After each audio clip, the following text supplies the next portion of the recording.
Shalom, selamat pagi Bapak Ibu jemaat yang terkasih di dalam Kristus Yesus. Sungguh suatu sukacita yang terbesar yang boleh kita rasakan ketika kita diperkenankan dan dilayakkan untuk masuk di dalam hadirat Tuhan, di mana kita menyembah Allah yang besar, Allah yang dahsyat, pencipta alam semesta ini. Dan tidak ada satupun Allah yang ada di dunia ini yang dapat menandinginya. Mari saya undang kita semuanya untuk berdiri. Kita akan menyatakan satu pujian. Kau tetap Allah, walaupun dunia ini bergoncang. Dia adalah Allah yang layak untuk disembah.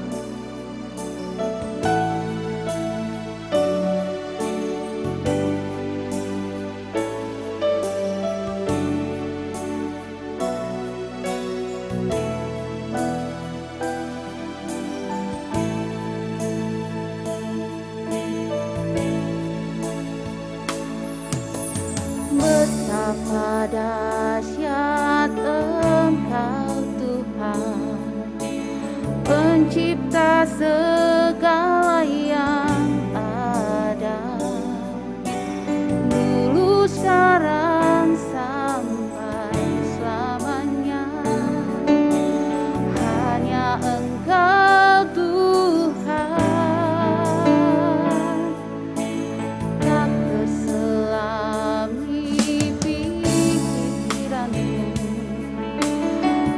terukur panjang setiamu, dulu sekarang sampai selamanya. Hanya Engkau Tuhan, ku sembah Engkau Yesus. Hanya Engkau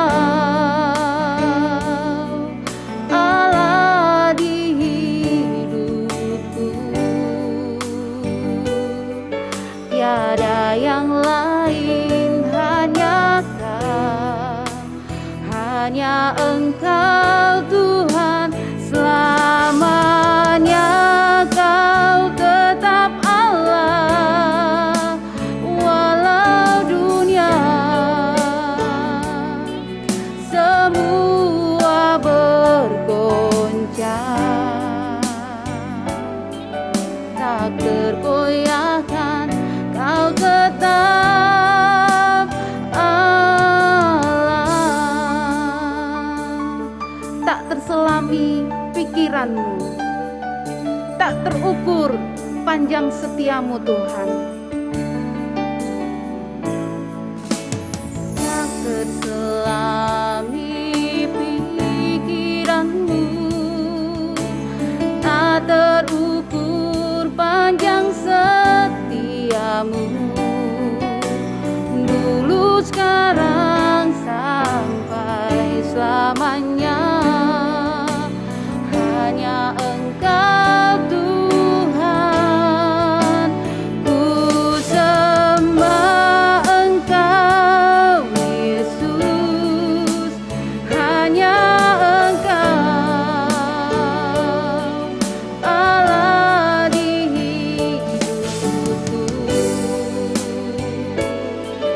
tiada yang lain, hanya Kau, hanya Engkau Tuhan. Selamanya Kau tetap Allah, walau dunia semua bergoncang, tak tergoyahkan. Kau tetap Allah.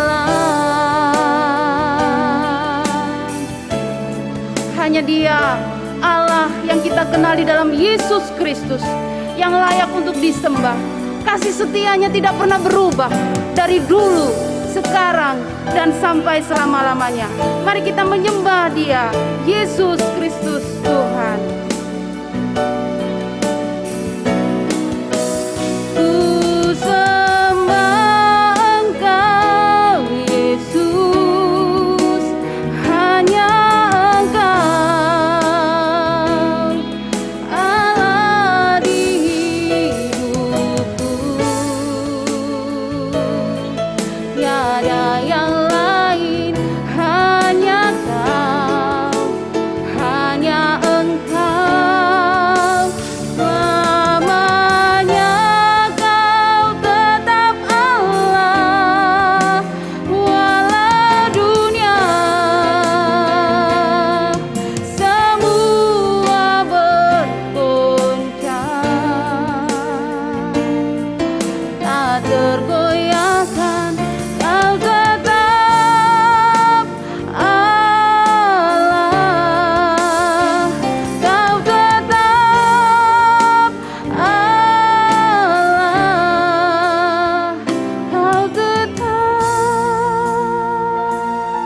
firman Tuhan sebagai nas pembimbing kita yang terambil di dalam kitab Mazmur nomor yang ke-119 ayat yang ke-9.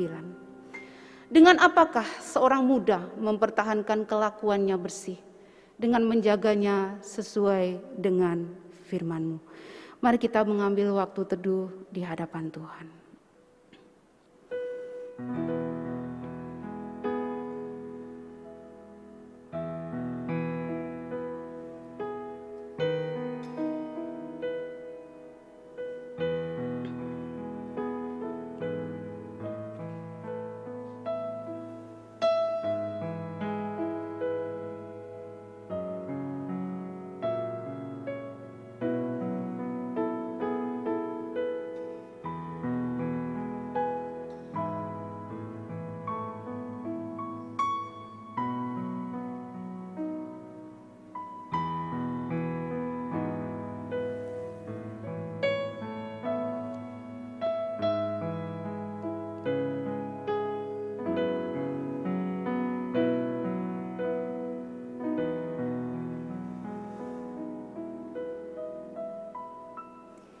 Ibadah pada hari ini terjadi semata-mata karena pertolongan Allah Tritunggal yang menciptakan langit dan bumi, yang memelihara kesetiaannya sampai selama-lamanya, dan yang tidak pernah meninggalkan perbuatan tangannya yang ajaib. Turunlah atas kita semuanya kasih dari Allah Bapa, Putra, dan Roh Kudus, ketiganya yang esa. Amin. Jemaat dipersilakan duduk kembali. Bapak Ibu Saudara yang terkasih, tadi pagi anak saya Jordi sedang menonton satu film sekolah minggu, di mana film itu memperlihatkan bagaimana Sadrak, Mesak, dan Abednego menghadapi penguasa yang meminta untuk mereka menyembah kepada patung. Bapak Ibu, yang menarik dalam bagian itu, dan kita sangat mengenal cerita itu, bahwa Sadrak, Mesak, Abednego bukan memilih untuk menyembah patung itu, tetapi dia memilih Allah yang adalah penguasa, raja di atas segala raja. Bapak Ibu, biarlah kita di dalam kehidupan ini juga memilih Yesus Kristus menjadi harta terindah di dalam dunia ini. Bukan harta duniawi kekayaan kita, bukan jabatan kita, bukan hal-hal yang lain yang dapat menggantikan Allah di dalam kehidupan kita. Pujian yang akan kita naikkan ini akan mengingatkan kita bagaimana seharusnya hidup kita di dalam dunia ini, yaitu memilih Yesus sebagai satu-satunya harta yang kita miliki. Ku memilih Yesus, KPPK 325.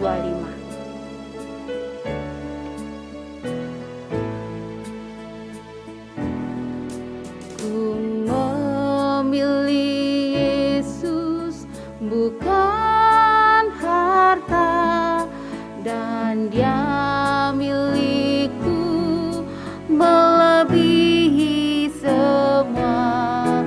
Ku memilih Yesus bukan ladang, biar tangannya yang menuntunku. Ku tak mau jadi raja penguasa, namun di belenggu dosa. Ku memilih Yesus lebih indah dari semuanya. Mari kita sungguh-sungguh menaikkan pujian ini. Ku memilih Yesus.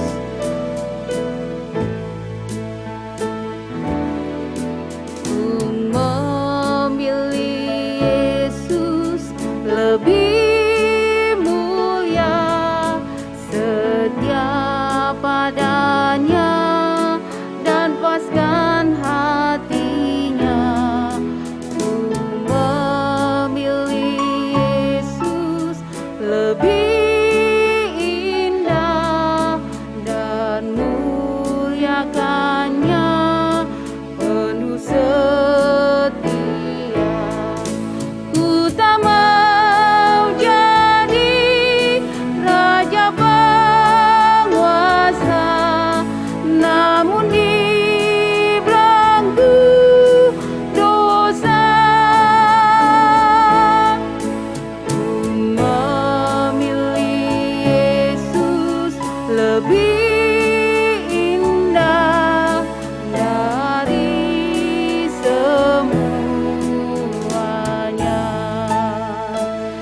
kita berdiri, kita menaikkan bait yang ketiga. Kita nyatakan Tuhan lebih indah, lebih manis dari bunga bakul.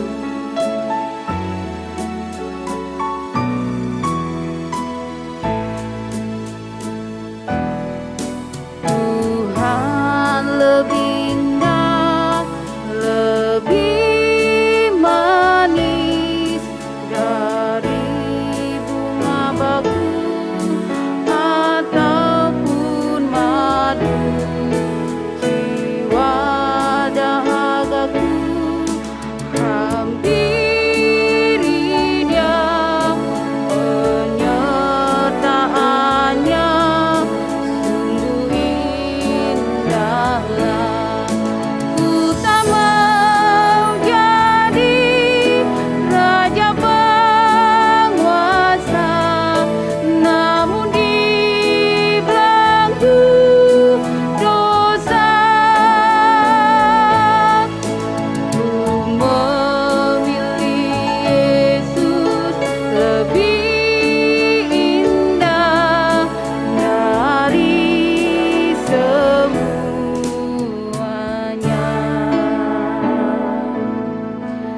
Amin. Pujian ini sekali lagi mengingatkan kita, siapa yang harus kita pilih di dalam dunia ini. Yang harus kita pilih adalah Yesus. Dia adalah harta yang terindah yang kita miliki. Mari kita bersama-sama mengakui akan pengakuan iman kita di dalam rumusan pengakuan iman rasuli. Aku percaya kepada Allah, Bapa yang Maha Kuasa, Khalik langit dan bumi, dan kepada Yesus Kristus, anaknya yang tunggal Tuhan kita, yang dikandung dari Roh Kudus, lahir dari anak darah Maria, yang menderita sengsara di bawah pemerintahan Pontius Pilatus, disalibkan, mati dan dikuburkan, turun ke dalam kerajaan maut. Pada hari yang ketiga bangkit pula dari antara orang mati, naik ke surga, duduk di sebelah kanan Allah, Bapa yang Maha Kuasa. Dan dari sana Ia akan datang untuk menghakimi orang yang hidup dan yang mati. Aku percaya kepada Roh Kudus, gereja yang kudus dan am, persekutuan orang kudus, pengampunan dosa, kebangkitan tubuh dan hidup yang kekal. Amin. Jemaat dipersilakan duduk kembali. Mari Bapak Ibu sekalian, kita akan tunduk kepala untuk berdoa di hadapan Tuhan.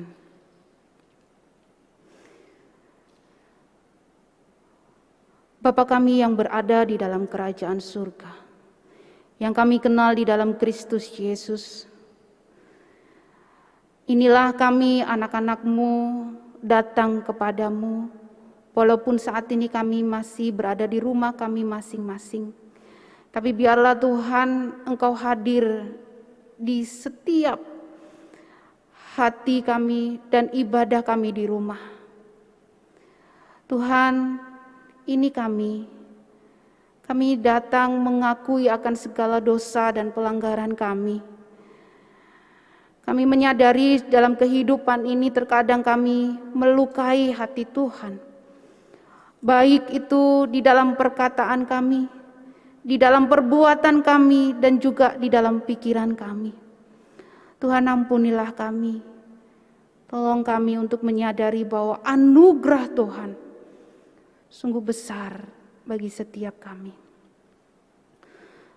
Tuhan, saat ini kami mau bersatu hati, bergumul bersama, melihat akan keadaan dunia, dan juga secara khusus bangsa Indonesia, yang sampai saat ini Tuhan, masih bergumul dengan pandemi COVID-19.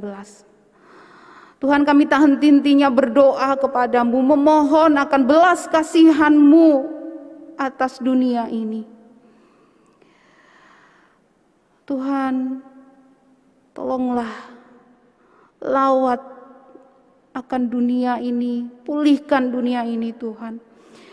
Bila selama ini kehidupan kami sering melupakan Tuhan, dunia ini tidak mau mengenal akan Engkau, Tuhan tolong bawalah setiap anak-anak Tuhan untuk mengingatkan, untuk membawa mereka ke kembali kepada Engkau. Ampuni bila kami ada dosa.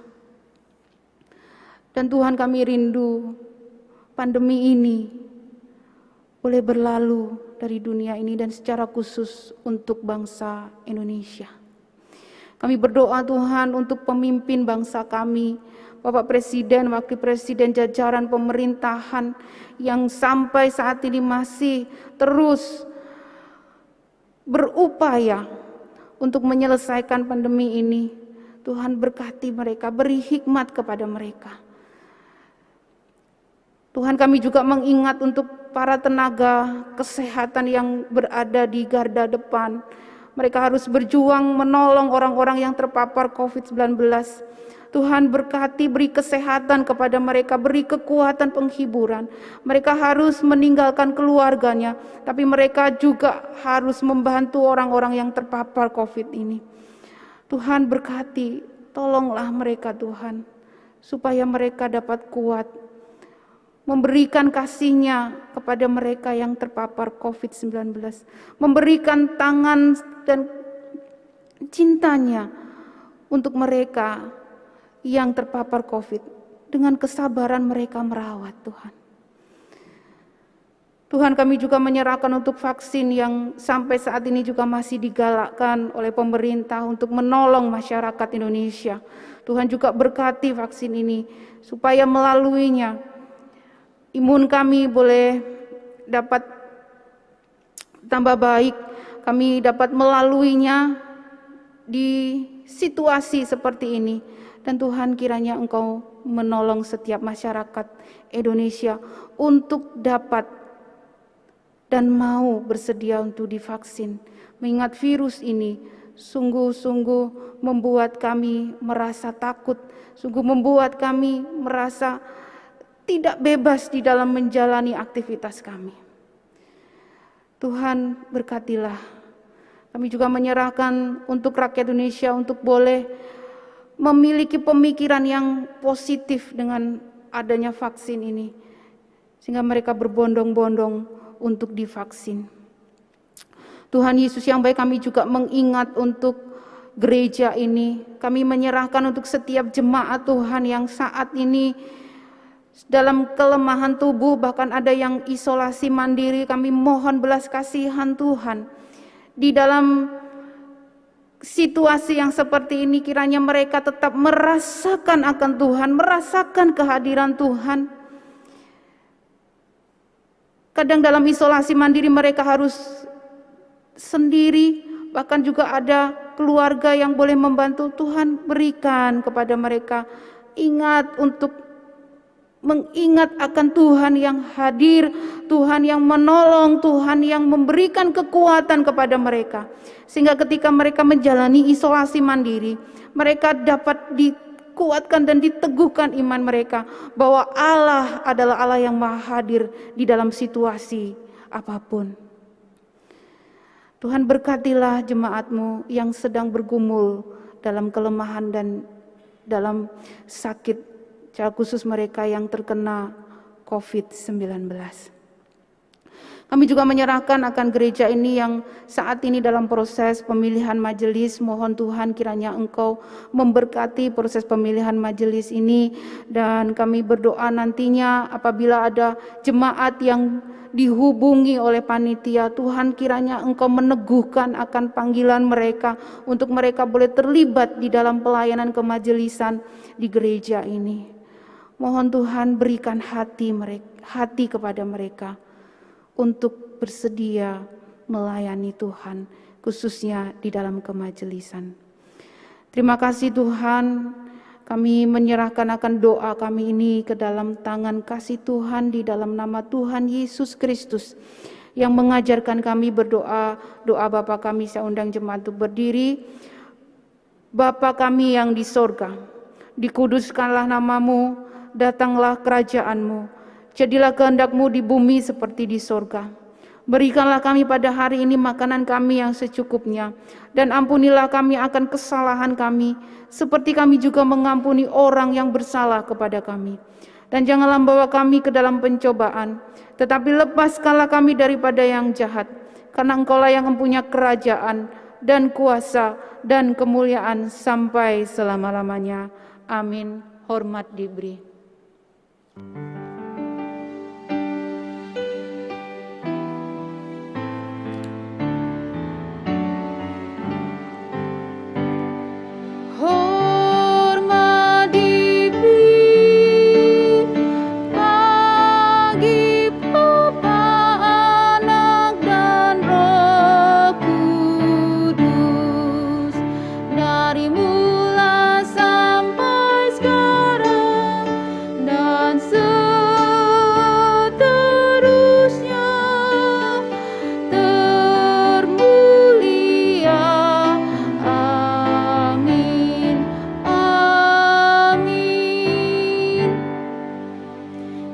Tetap berdiri, kita akan membaca bacaan bertanggapan yang terambil di nomor yang keempat dari KPPK halaman 696.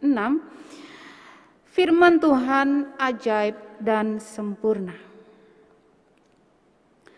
Dengan apakah seorang muda mempertahankan kelakuannya bersih?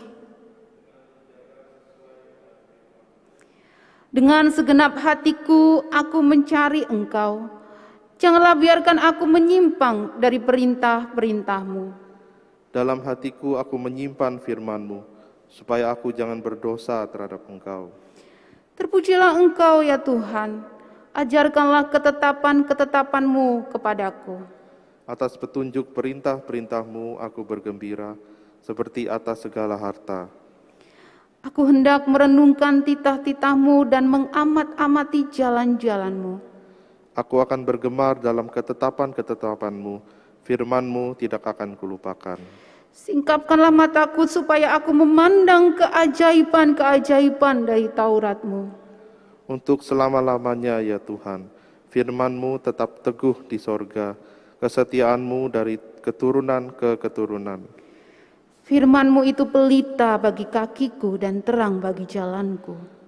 Perlihatkanlah kepadaku ya Tuhan, petunjuk ketetapan-ketetapan-Mu, aku hendak memegangnya sampai saat terakhir. Siapakah orang yang takut akan Tuhan? Kepadanya Tuhan menunjukkan jalan yang harus dipilihnya. Beritahukanlah jalan-jalan-Mu kepadaku, ya Tuhan. Tunjukkanlah itu kepadaku.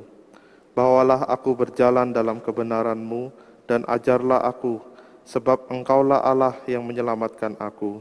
Engkau kunantikan sepanjang hari. Jemaat dipersilakan duduk kembali.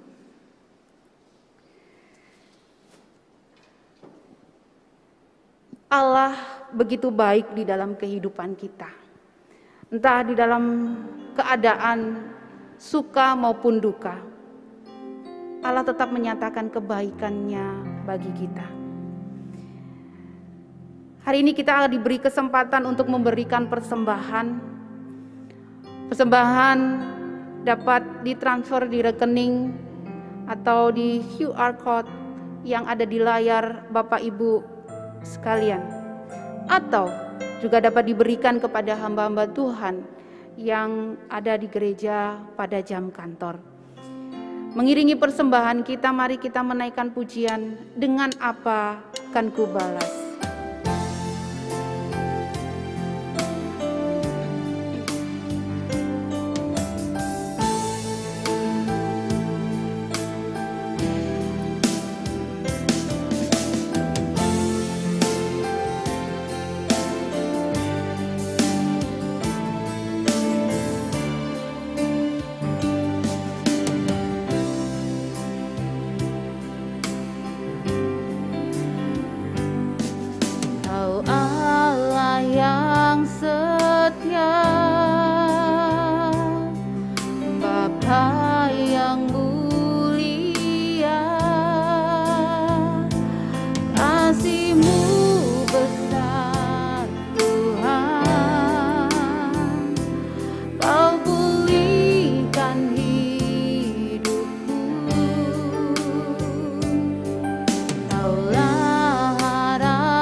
Segenap hatiku menyembah-Mu Yesus. Ku bersyukur padamu. Dengan apa kan ku balas segala kebaikan-Mu? Segenap hatiku menyembah-Mu Yesus. Ku bersyukur padamu. Dengan apa kan ku balas? Saya undang kita semua untuk berdiri. Segala kebaikan-Mu. Segenap hatiku menyembah-Mu Yesus. Ku bersyukur padamu. Segenap hatiku menyembah-Mu Yesus. Ku bersyukur padamu selamanya. Mari kita berdoa untuk persembahan kita. Tuhan, inilah persembahan kami yang kami berikan kepadamu. Kami menyadari persembahan ini tidak sebanding dengan apa yang sudah Tuhan lakukan terhadap kami. Tuhan Yesus yang baik, berkatilah setiap anak-anak-Mu yang sudah memberikan persembahan. Berkati usaha pekerjaan mereka. Berkati studi mereka. Dan tak lupa kami juga berdoa untuk setiap majelis yang mengelola. Tuhan beri hikmat di dalam mereka menjalankan persembahan ini untuk kemajuan pekerjaan Tuhan di tempat ini. Terima kasih Tuhan, hanya di dalam nama-Mu kami berdoa. Amin. Cuma dipersilakan duduk kembali. Di dalam tema kita hari ini, yaitu harta, tahta, dan Delila. Kalau kita melihat tiga hal ini, harta, tahta, dan Delila ini, kerap kali kita jatuh, bukan? Jatuh di dalam dosa, penyembahan terhadap harta kita, terhadap kedudukan jabatan kita. Bahkan kita juga bisa jatuh karena kita lebih mengasihi orang-orang daripada Allah. Di saat kita mengalami kejatuhan, yaitu jatuh di dalam dosa, yang perlu kita lakukan adalah kita datang kepada Tuhan. Dan kita mau menyatakan kepada Tuhan, aku perlu setiap waktu. Karena setiap saat iblis dan juga kemauan diri kita itu terus menerus merongrong diri kita. Oleh karena itu kita perlu akan Tuhan. Setiap waktu, setiap jam, setiap detik kita mau dekat dengan Tuhan. Tuhan, aku perlu setiap waktu. Tuhan.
datang, aku tetap menang.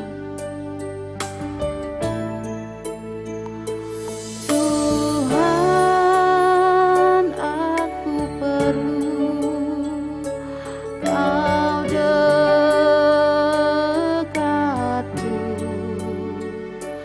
Bila iblis datang, ku tetap menang. Oh Tuhan, aku perlu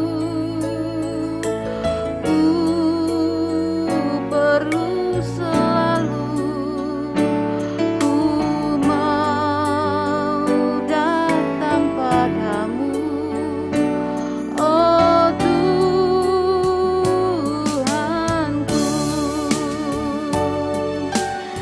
Tuhan, aku perlu ajaran-Mu, di mana di sana ada janji-Mu yang abadi, yang senantiasa menuntun kami.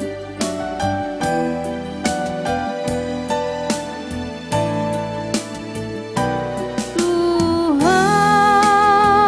aku perlu ajaran-Mu,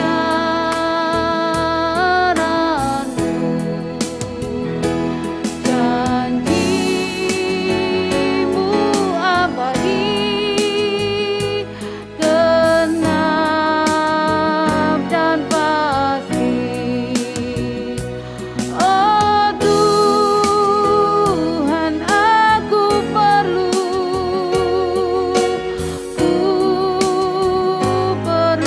selalu, ku mau datang padamu. Oh Tuhanku, oh Tuhan, aku perlu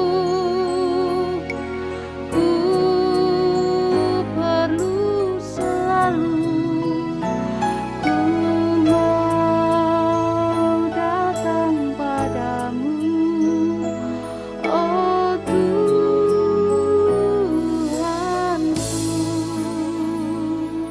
Pada penginjil dipersilakan.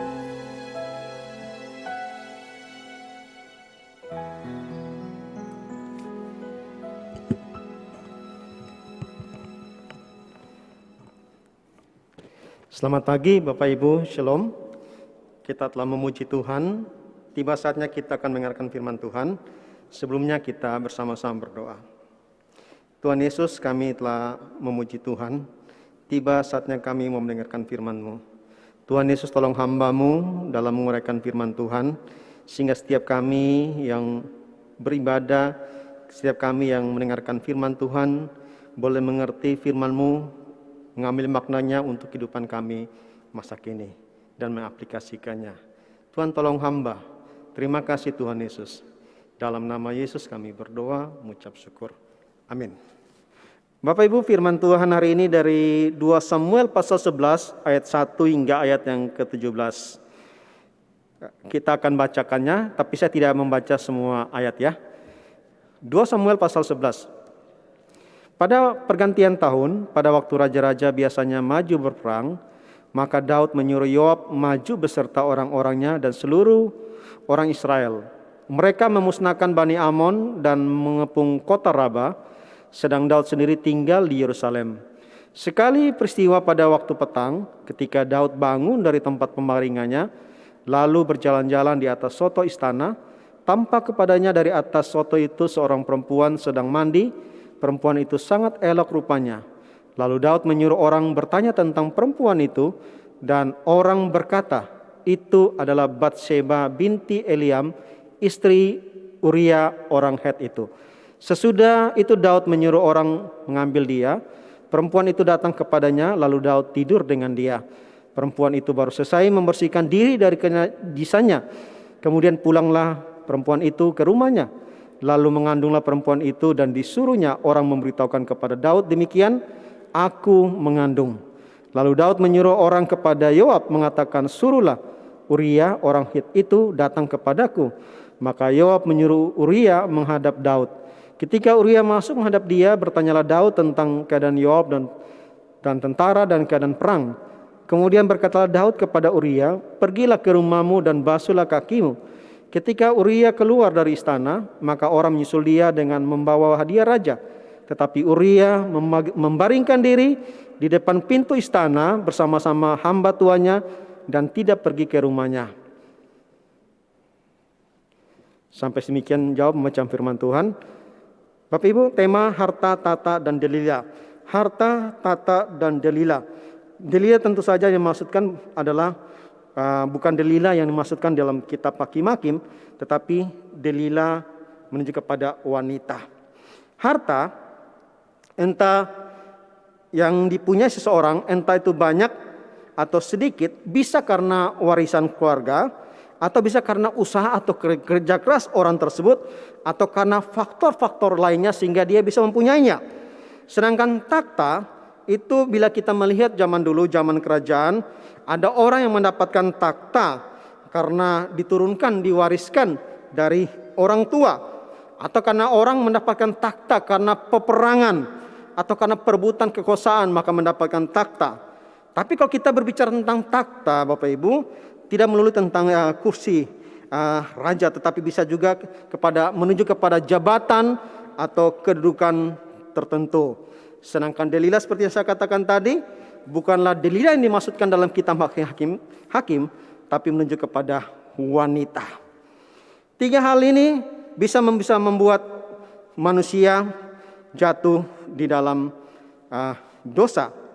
Tetapi dengan harta, takhta, wanita bisa membawa sesuatu yang baik untuk mempermuliakan Tuhan.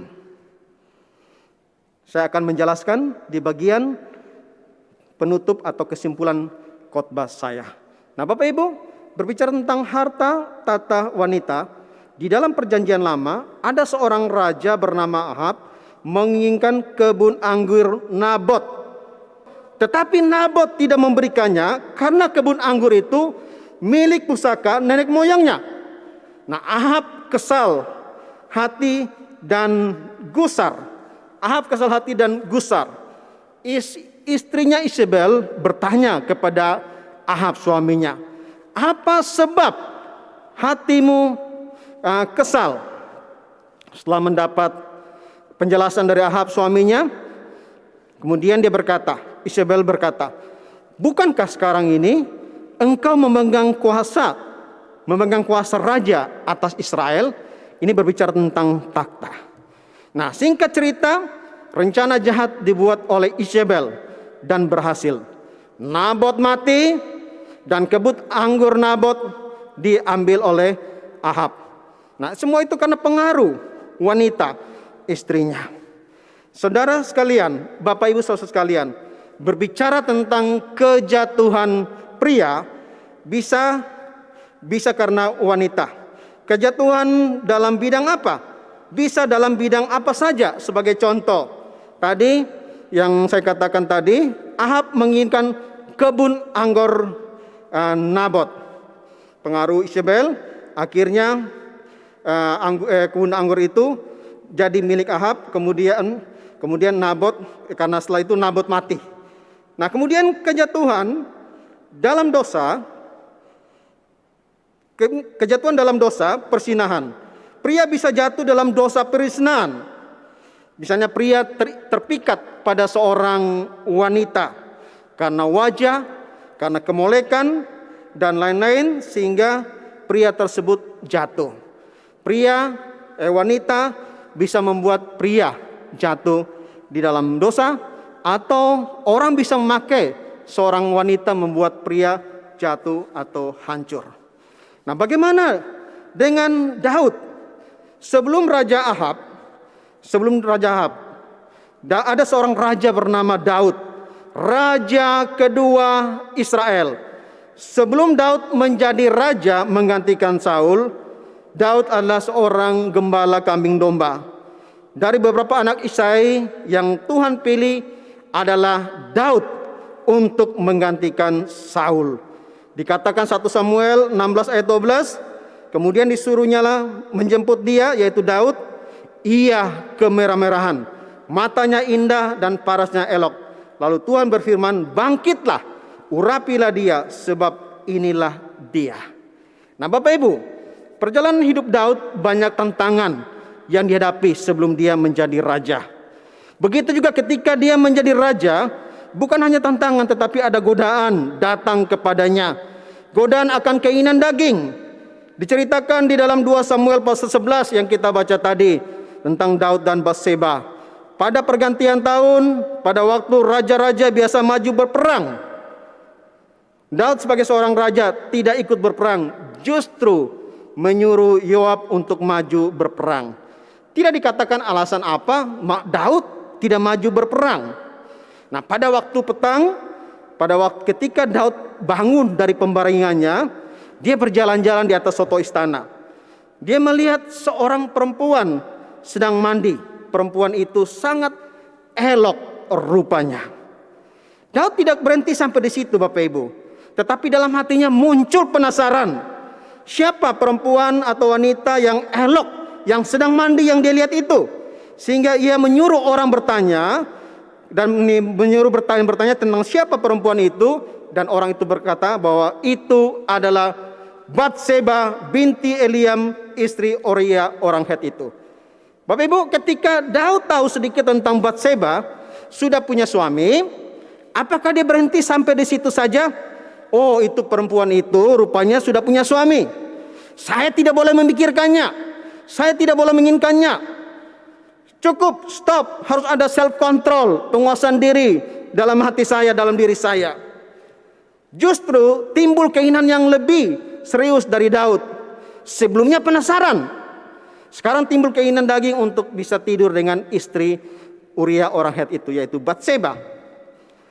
Bapak Ibu, mungkin Daud berpikir sebagai seorang raja yang punya takhta dan juga punya harta, tidak ada seorang pun perempuan atau wanita yang berani menolaknya, termasuk Batseba yang sudah membuat hati dan pikirannya tidak terkontrol lagi. Hati adalah pusat kehidupan manusia.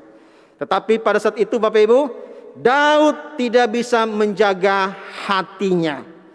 Markus pasal 7 ayat 21-22 dikatakan, sebab dari hati orang timbul segala pikiran jahat, percabulan, pencurian, pembunuhan, persinahan, keserakahan, kejahatan, kelicikan, hawa nafsu, iri hati, hujat, kesombongan, kebebalan. Nah Bapak Ibu, Daud menyuruh orang mengambil perempuan itu, yaitu Batseba. Kemudian Batseba datang dan Daud tidur dengan dia.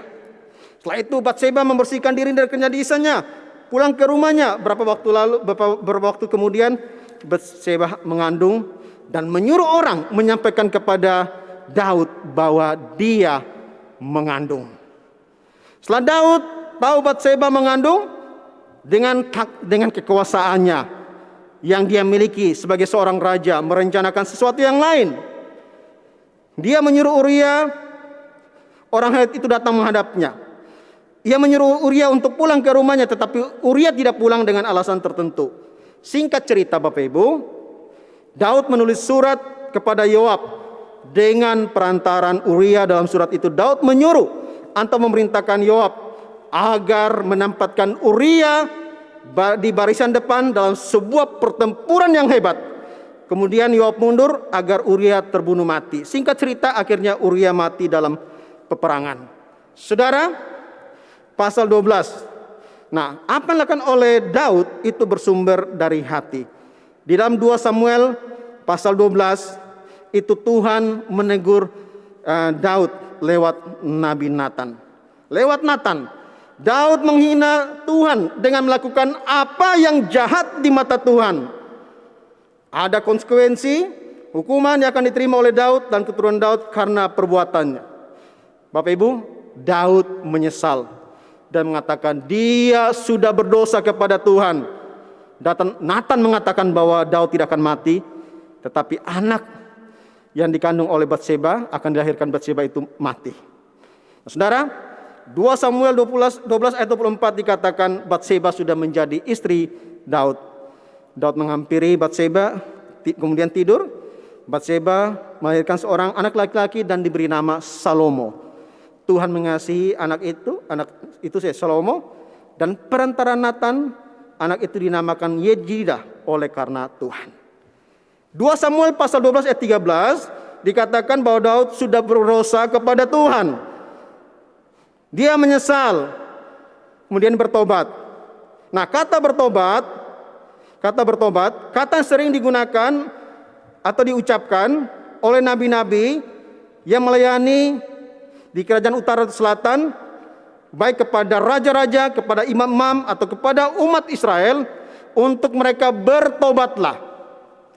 Saudara, bila kita memperhatikan pelayanan nabi, maka disimpulkan bahwa tugas nabi antara lain adalah menyampaikan nubuatan.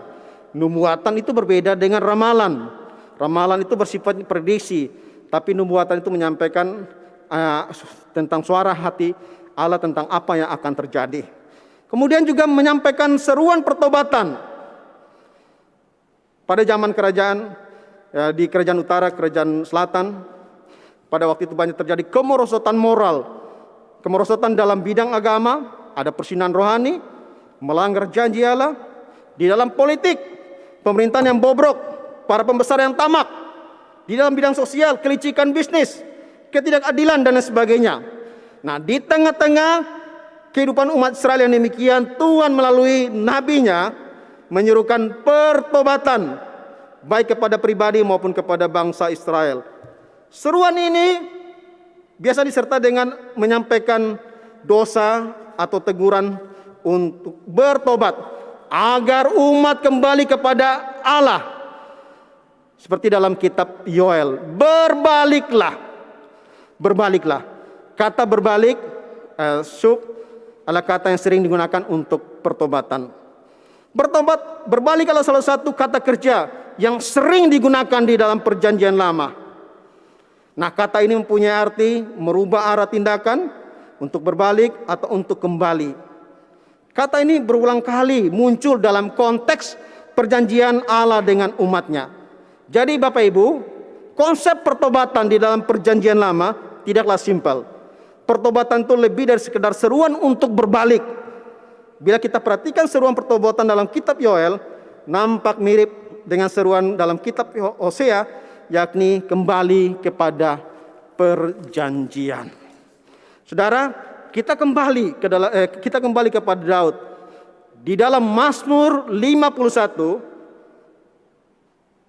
ditulis oleh Daud, karena Daud sendiri telah menemukan atau mendapatkan pengampunan. Dia akan mengajarkan jalan Allah kepada orang-orang yang melakukan pelanggaran, supaya orang berdosa itu berbalik kepada Allah. Mazmur 51 ditulislah Daud jatuh di dalam sesuatu yang serius, yaitu persinahannya dengan Batseba. Rencana pembunuhan terhadap Uria, suami Batseba, meskipun tidak dengan tangan sendiri. Allah melalui Nabi Natan datang menegurnya. Setelah semuanya dibuka oleh Natan, Daud mengaku dosanya. Daud menyebut sebagai pelanggaran, kesalahan, dosa, atau jahat. Pengakuan dosa seseorang bisa karena kesadaran diri sendiri bahwa saya telah berdosa. Tetapi juga karena teguran Tuhan lewat orang lain, dia baru dia sadar bahwa saya telah berdosa.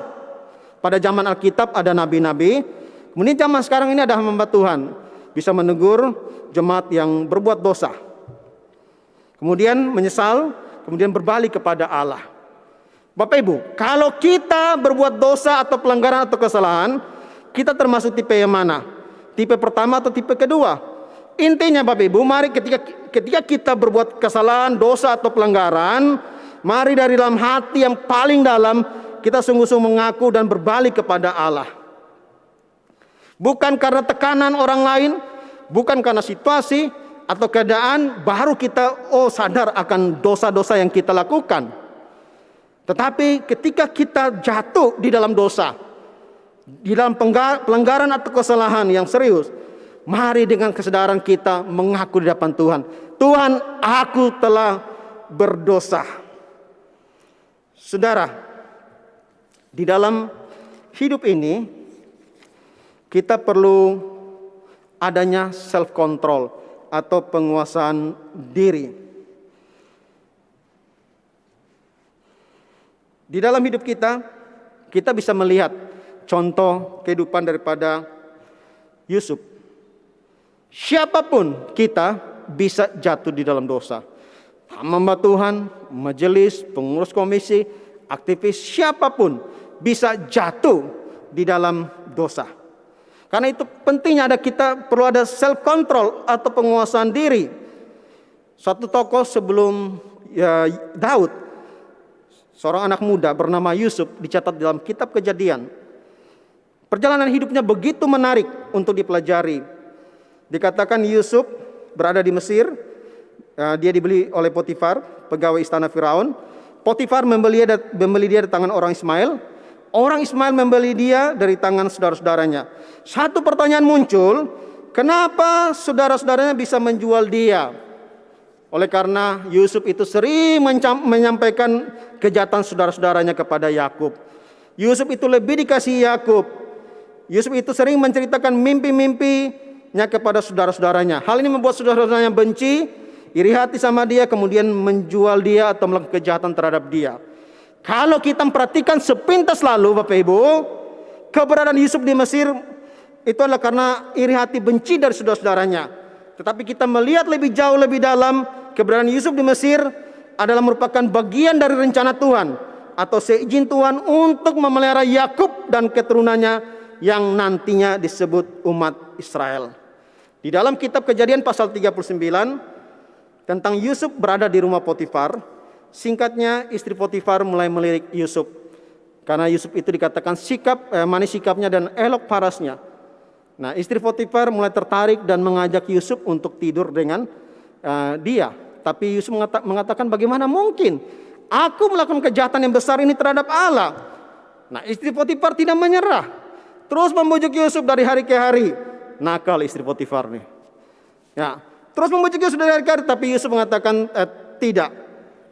Kemudian akhirnya Yusuf difitnah oleh istri Potifar, oleh seorang wanita, oleh orang perempuan. Kemudian Yusuf dipenjarakan. Kemudian di penjara, Yusuf juga tetap disertai oleh Tuhan, Bapak Ibu. Singkat cerita, karena dapat menafsirkan mimpi Firaun, Yusuf dibebaskan. Kemudian perjalanannya akhirnya Yusuf menjadi orang penting di Mesir. Bukan hanya bukan hanya mendapat kedudukan yang penting di tanah Mesir, tapi Yusuf juga tetap memelihara saudara-saudaranya dan kaumnya. Nah, Bapak Ibu, di dalam hidup ini perlu ada self control sehingga kita bisa menjaga diri kita tidak jatuh dalam hal-hal yang tidak diinginkan. 3 hal yang bisa membuat manusia jatuh di dalam dosa. Berbicara tentang harta, ada orang yang memperebutkan harta, kemudian terjadi konflik, baik dalam keluarga, ataupun teman, ataupun antar bangsa, atau antar suku. Ada juga berbicara tentang takhta. Muncul konflik karena perang saudara, saling menjatuhkan karena demi takhta. Kemudian wanita juga bisa membuat pria jatuh di dalam dosa. Nah, Bapak Ibu Saudara sekalian, di dalam hidup ini, ya, apakah 3 hal ini, yaitu harta, tata, wanita, itu sesuatu yang buruk? Kalau kita melihat lebih dalam, lebih luas dengan aspek yang berbeda, harta, tata, wanita bisa membawa sesuatu untuk mempermuliakan Tuhan. Dengan harta, orang bisa membantu pekerjaan Tuhan dalam perjalanan atau sejarah gereja atau misi yang dilakukan oleh gereja.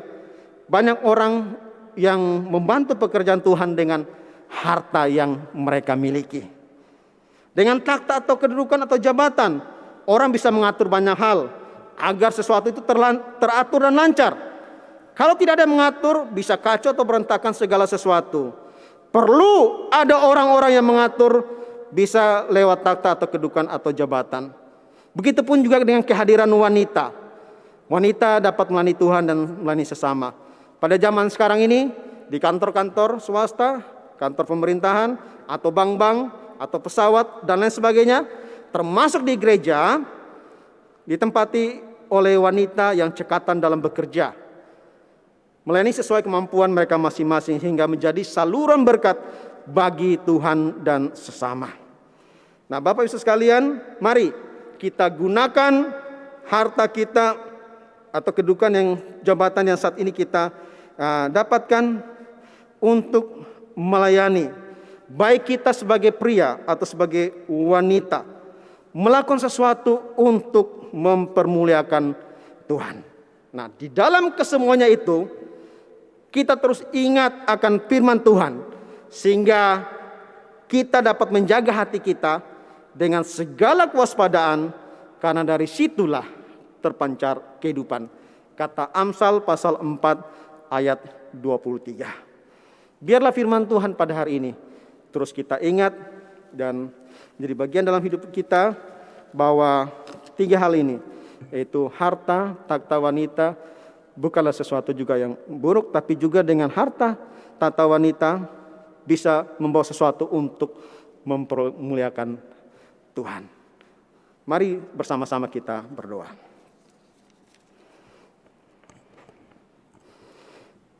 Tuhan Yesus, pada saat ini kami bersyukur kami boleh belajar firman Tuhan. Di dalam hidup ini banyak hal yang bisa membuat kami, baik sebagai hamba Tuhan, sebagai majelis pengurus komisi, sebagai jemaat, sebagai aktivis, kami bisa jatuh dalam dosa. Termasuk nyangkut harta, takhta, atau wanita. Tuhan Yesus menolong kami, memampukan kami, agar kami melihat dengan lebih jelas bahwa harta, takhta, wanita juga bisa membawa sesuatu untuk mempermuliakan Tuhan. Tuhan mampukan kami, baik sebagai jemaat Tuhan, baik sebagai kami sebagai anggota jemaat yang laki-laki atau jemaat yang wanita, kami dapat mampu melakukan firman Tuhan dalam hidup kami. Terima kasih Tuhan Yesus. Dalam nama Yesus kami berdoa mengucap syukur. Amin.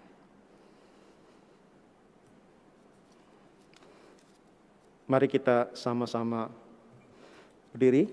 Kita akan mengakhiri ibadah pada saat ini. Kita angkat pujian doksologi dan berkat akan disampaikan oleh Pendeta Teli.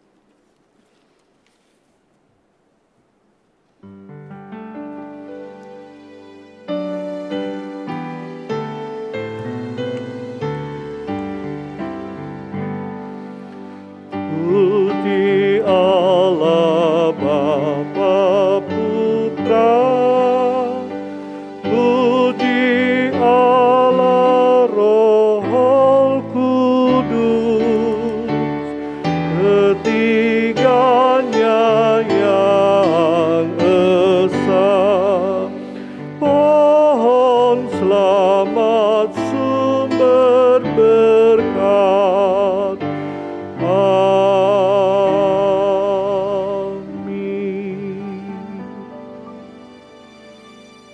Mari kita berdoa.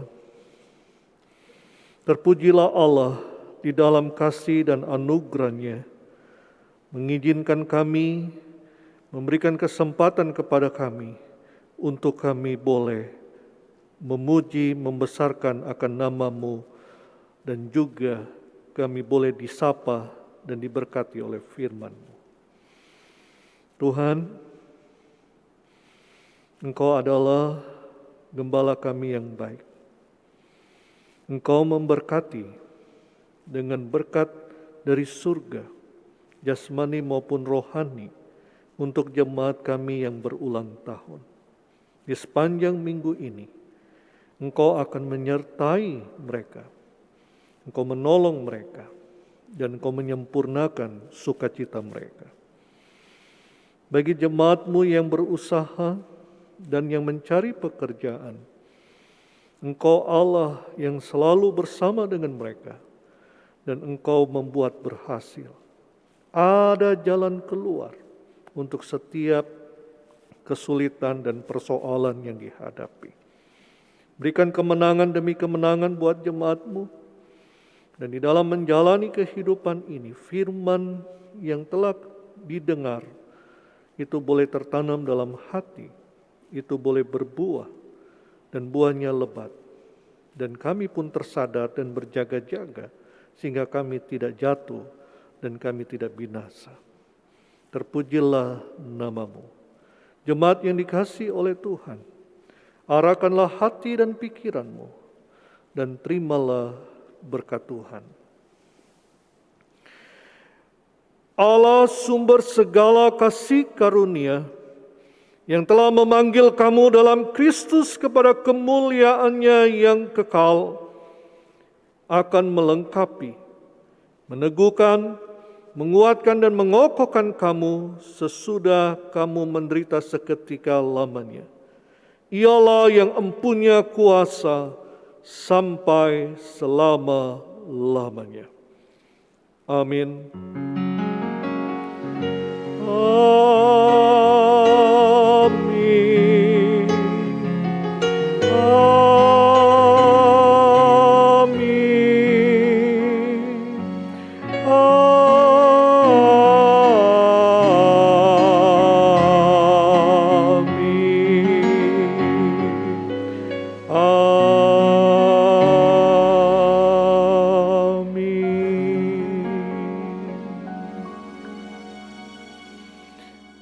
Jemaat yang dikasihi oleh Tuhan, dipersilakan duduk dan dipersilakan untuk saat teduh.